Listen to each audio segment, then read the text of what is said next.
Uh,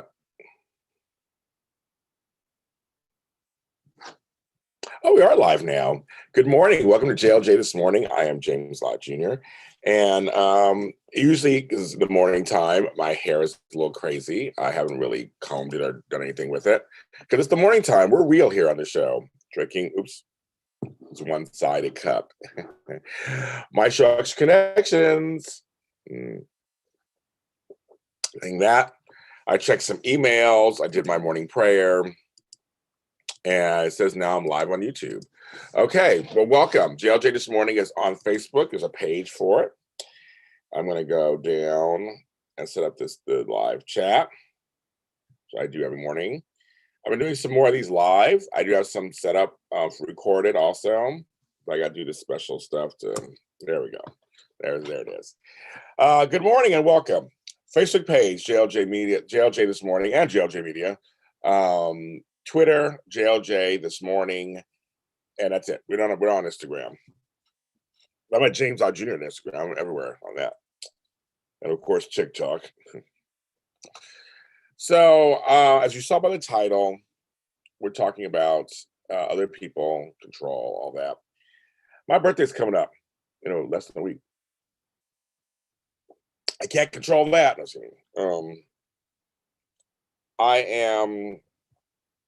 I'm excited. The word. I am glad to make another year. This was a long year, folks. It was a long year. And I went through a lot this last year. A lot of personal stuff, like we all did, collectively. We made it. I'm so obsessed with my hair right now. I gotta tame it down later. Yeah, I'm wearing a tank top. It's hot already in my room. I'm just like, it's already warm, like cheese and crackers. But I had to let go of a lot of control, especially this last year, like many of us had to do, because we couldn't control nothing. There was a pandemic, and LA, everything was shut down. It was completely shut down, completely. This time last year, I was going into my birthday not excited at all. I was still home because I stayed home for 3 months straight. So March, April. Yeah, I was still my 90 days. My 90 days hadn't been up yet. It was later this month that my 90 days was up. I actually stayed away from everybody for 90 days, and stayed by myself. But it was hard. And at some parts it was easy. I like my private time, but this time I started doing more work and trying to find ways to make money, and I was making no money and that kind of stuff. But control, not just a Jan Jackson album. I'm learning that I have a viral video. Let's talk about that for a second. I know folks my friends are probably tired of me talking about this. They probably think it's just like, oh, poor baby, you went viral. But you don't really know what that means until you go viral, especially for something that it's not the proudest moment of your life. It's not an embarrassment either, but it's not the most proud moment of my life either. My friend Flobo brought up something that was very true. But I just didn't, again, you can't control nothing. When I go on TikTok, I pick videos I'm going to do. And sometimes they're perfectly curated. There's certain videos. I do Star Wars stuff. I do your old when stuff, where it's nostalgia stuff. I do organizing tips. I do life coaching tips, and I do music and spoken word. Those are very methodical. Then once in a while I'll throw something in. It sounds like maybe a fun idea, but I don't take too seriously. I just do it. We'll see what happens. I guess the mindset really is deep down, you want folks to see it to get more followers on TikTok. My friend Flobo was absolutely correct about that. But viral is something you think you get 100 views, 500 views, whatever. You think that's 5,000, whatever. I think that's fine.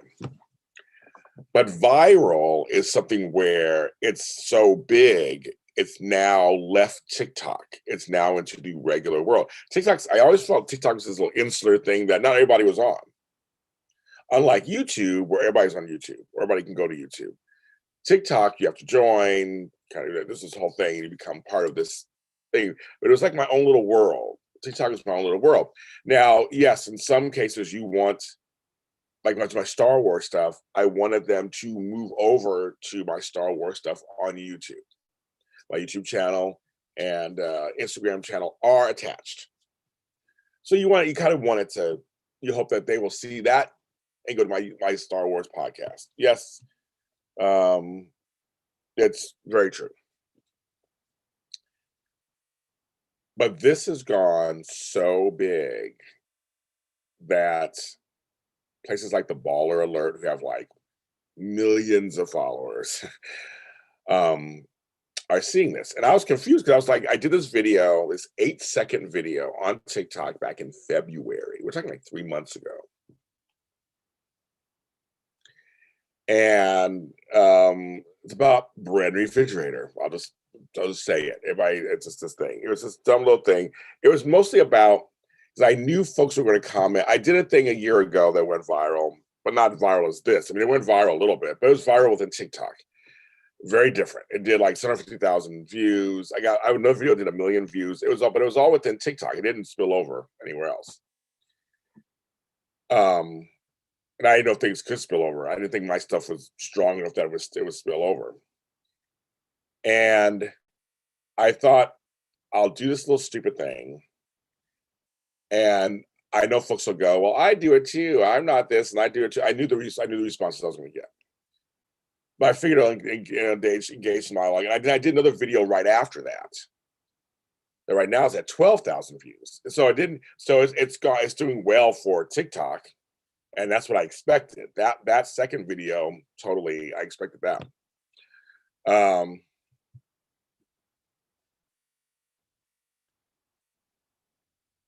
This video, I did another follow video for this. Because 2 of my biggest videos were this one and my left-handed notebook video. So I did kind of a parody video, which is doing decent. Again, doing decent on TikTok, but hasn't gone viral outside of it. Where I took my left-handed notebook and put it in the refrigerator with bread. There's kind of like and I got some chuckles out of that one. That was kind of chuckles out of it. Now I got folks saying you should do other stuff in the refrigerator. Or you should do other, just like make all these parodies of myself. And I think, and sometimes you can't. Sometimes speaking of control, sometimes you can't chase after that thing. Sometimes it's that one thing that becomes the thing. You do follow-up videos and they don't do as well. And you go, well, why is that? Because they're still going to that first video. So I don't want to do a whole string of videos about putting things in the refrigerator. Just don't want to do that. But the non-control thing is funny is that now that it's escaped TikTok, and because there's this thing called stitches and duets, that where a duet could be someone reacting to your video and they're side by side on screen, or a stitch is they show the first part of your video and they show their reaction. They do a part to it too. I think because that's happened, there's over 2,000 of those last count. I've seen a few. I can't get to all of them. That's continuing the perpetuation of this video. So, and people are getting famous off of my video by doing a stitch. One guy had at one point had 4 million views. The other guy had 750,000 views. The other guy had 50,000. Like, so people are getting famous. It's the bread refrigerator effect, apparently. And also, it's made they call it FYP page for your page, which gets you in people's rotation. So now my other videos are now getting lots of views, which that part I'm happy about. Check out the other videos. There's some good ones on there. Checking them out. I have music, all kinds of stuff, checking them out. Those are getting hits. But this one video that's 8 seconds, I have friends, family members from across the country, colleagues saying they saw this video. Usually it's a stitch of the one that, or duet of the one that was me, my grandson. It's a trip. And so I know some of my friends who are wishing they would get lots of views. And I work in a business where views, numbers, downloads, spins, It's very, you're monitoring that all the time. It's very important. In terms of when to move up in the business. The more views you have, more downloads you have, the hope is that the more attention you'll get, more money you'll make, possibly more opportunities will happen. That's the whole thing, especially in the entertainment business. That's what it is. And I do that for my other stuff. I'm monitoring, the views and downloads and that kind of thing. TikTok didn't really monitor that much. It was kind of like I want to grow. I mean, I think I'm doing pretty well on there. But it wasn't like I was monitoring it so heavily because when I went viral, I didn't know it. I put it out there. I like 3 days I didn't go on TikTok, came back on and saw the explosion. But it's one of those things where I have friends who in the business who are really feeling like I'm trying to get attention. I'm trying to get eyes on my work. And here you go, James, put out this little 8-second dumb video, and all of a sudden you're getting all this attention. But it's not what you think. I really do think I wish one of my other videos went viral on some level, right? But you have no control.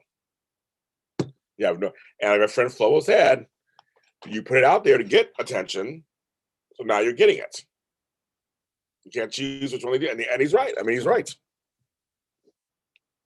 He's right. I'm sure I probably can get bread refrigerator T-shirts. I don't eat bread anymore. I'm on a diet. I don't even eat bread anymore. I don't have bread in my refrigerator. That's the irony. I'm not doing carbs, so there's no bread in my refrigerator anymore. I'm not even a huge bread fan. It was just a thing that I just did. So it's the non-control over what happens. It's very interesting because now I can't control who sees it. It's that true adage. You always say this: you put it out there on the internet, it's there forever. I can't even take down the video because it's already out there. It's like 10 million people have it already, or more. And it's still going. It's May. I put out in February. It's still going. So my life has changed completely because of this video. It really has. Now you look it up. So I'm surprised, Lisa, you haven't seen it. I'm totally shocked you haven't seen it. Everybody know. I mean, seriously, people I know who are not even on TikTok have seen the video now. I'm like, they're not even on TikTok. My mother saw it. She's not on TikTok. Her granddaughter, her husband's granddaughter, she calls her granddaughter, called her and told her about me. I have a cousin who's on TikTok, and she called me. So it's stupid. I just think it's just like it's 8 seconds.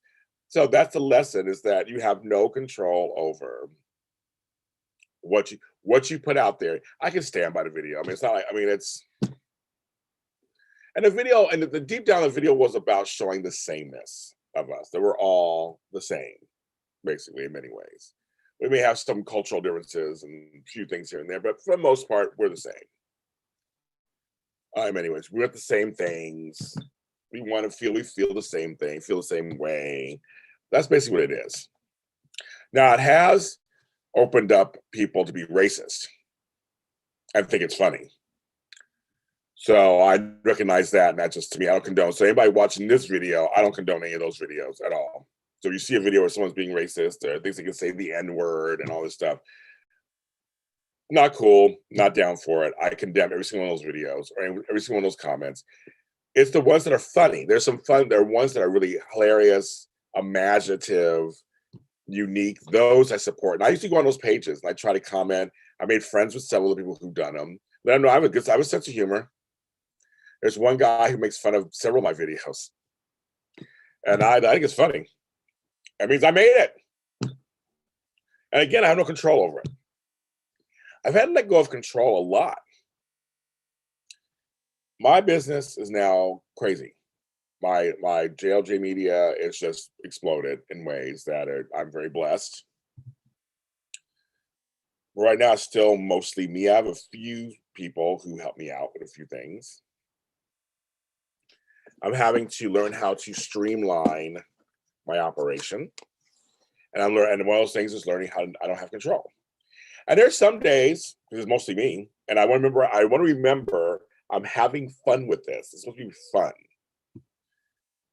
There are days I have no motivation. No motivation. I'm just like, nah, not doing it. Me and the Grow Goose, we're gonna hang out today. Went in the garden the other day and just said, I'm gonna be in the garden all day. One day I played hooky and just said, I'm gonna go hang out with my sister. There are times when you have to, as my Aunt Faith would always say, do nothing well. You have to stop. Yesterday morning I went and saw my niece for her birthday. It's like you have to do that sometimes. I remember there's times when power has gone out. And you got to do anything about it until 2:00. Instead of crying over spilled power, you find something else to do. Occupy your time. Do something else. Work it out. I'm learning how to lean into and relax. And other people's reactions I can't control either. For example, I have friends who say to me, creators who say to me, how do you get these actors to work for you? You have all these audio dramas. You get them actually to work for you. I don't have any magic. I hope that I think I'm nice and that they want to do it. That's how I look at it that way. I look at people don't do things they don't want to do. In general, there are a few people pleasers out there. For the most part, though, people are like, well, I don't want to do it, they want to do it. I have some great actors on this channel, a lot of great actors on this channel who I try to have fun with them and really, really show them we're gonna have a good time. Let's have a good time. And just have fun with this and like really have a good time. And I think so they look forward to coming to it. I get texts all the time like, thank you so much, that's so much fun. I try to make it a fun environment for them. I try to provide them a good time for an hour, or half hour, or 10 minutes, or however long they're on with me. Now, again, I can't control when they finish, will they come back? But I try to roll with the punches. Again, I can't control, so I have to roll with the punches. I have a system where I'll send out a couple of dates because everybody's doing other things, which I recognize, and then they tell me which dates are available.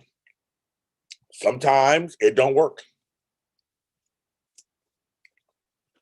Sometimes the dates don't work, and you just go, okay. And you have to like go, okay, that's not gonna work right now, so I'll have to get back to it later. I've shelved things, I've dropped things, I've recasted things. All kind of stuff. It's very interesting.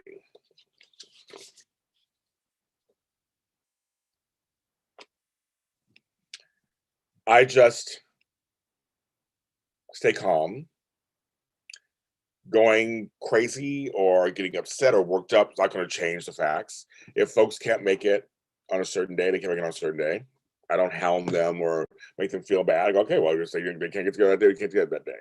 I try to have another day so I can work. I work very behind the scenes, very organized, try to work it out. So maybe we can film this today and maybe this later. If a show doesn't go out on schedule, it doesn't go out on schedule. I set a lot of boundaries with people who send me shows. I'm like, I need it by this time for it to come out on this time. And I stick to it. I can't control them when they're going to give it to me. But all I can control is my reaction and tell them what the truth is. I'm super busy. I have things going on. I can't do it last minute. I refuse to work 24 hours, 7 days a week. So I can't. So if someone sends me something at midnight and wants to talk about it, and I don't want to talk about it, I don't talk about it. It's one of those things of if you disappear, I talk to you, great connection. We have a great connection. And then I offer you something, I don't hear from you. I wait a few days. I have production schedule going. I got things to do. I don't hear from you. I move on to somebody else. Now you may go, well, what about me? You come back to me. I had one person come back to me like a month later. I'm like, we already filmed that. We're done. I didn't hear from you. And I don't chase down people because I don't want to hound anybody. If you don't check your emails every day, then that's on you. I can't make you do that. You're a grown person. I can't make you do that.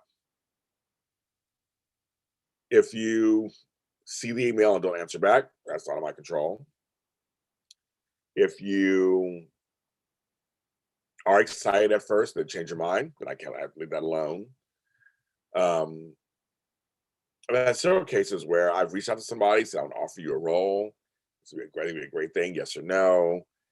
And I remember one person, I had to ask, I know, I'm like, before I gave them a couple days, they didn't answer.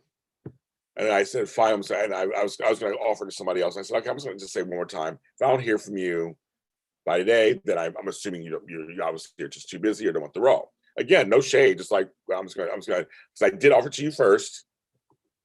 And I'm trying to remember, sometimes things happen in life. If you had a car accident, I had one actually had a car accident on the way to our taping, out of control, right?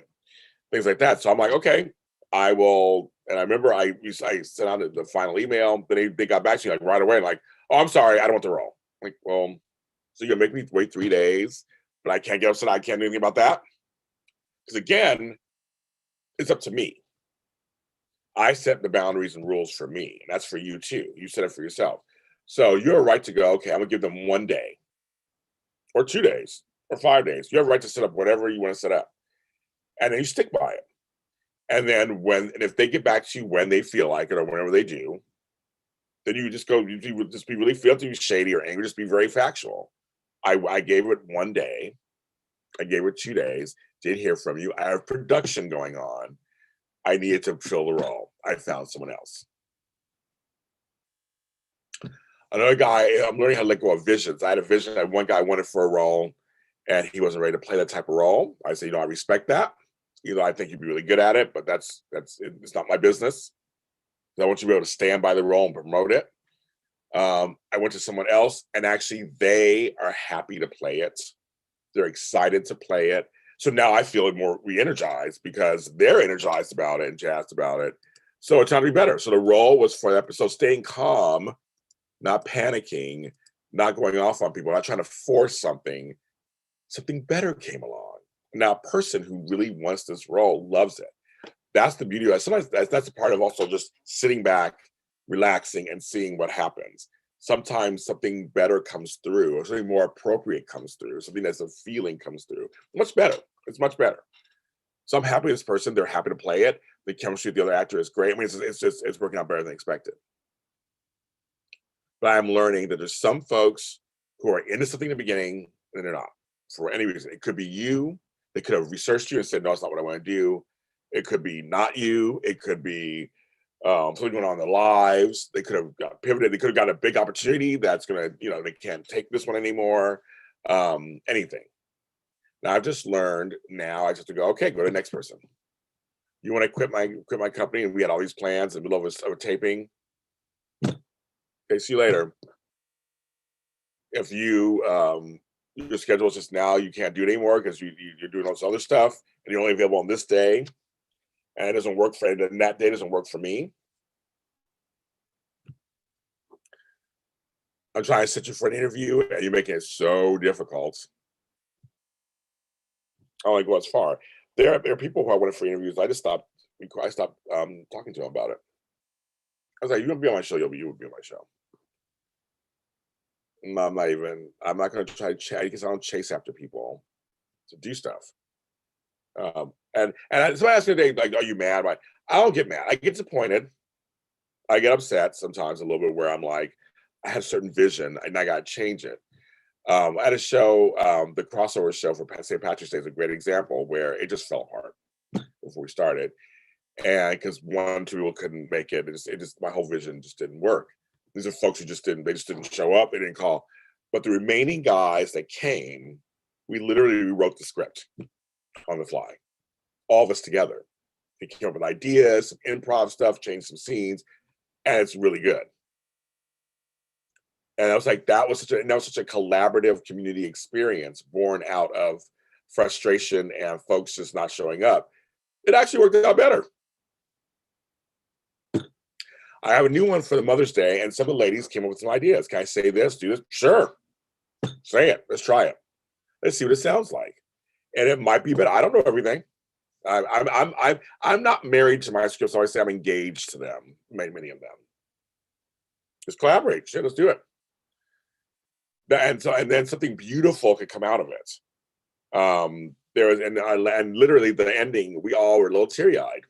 It came out just even better than we thought.